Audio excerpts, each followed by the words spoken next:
ঈসা আলাইহিস সালামের সময়ে বলা হচ্ছে, তার সময়ে একটা ডালিম দেখেছেন কিনা? আনার ডালিম, এই ডালিমের যে খোসা হয় না, এই ডালিমের খোসার নিচে একটা পুরো পরিবার আশ্রয় নিতে পারবে। কি বুঝলেন? এত বড় বড় ফল হবে, এত বরকত হবে জমিনের মধ্যে। কখন বরকত হয়? যখন একটা জনপদের অধিবাসীরা আল্লাহর সামনে আত্মসমর্পণ করে, তখন আল্লাহ বরকত দেন। আমরা কি আত্মসমর্পণ করছি?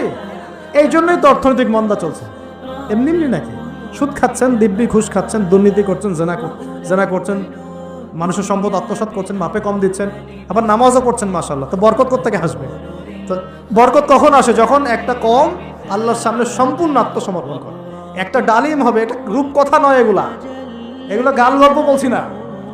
এই প্রতিটা কথা আল্লাহ পাকের ওহী থেকে আসছে, এর একটা কথাও মিথ্যা হবে না ইনশাআল্লাহ তাআলা। বিশ্ববাসীরা দেখবে একটা ডালিমের নিচে একটা পরিবার আশ্রয় নিতে পারবে।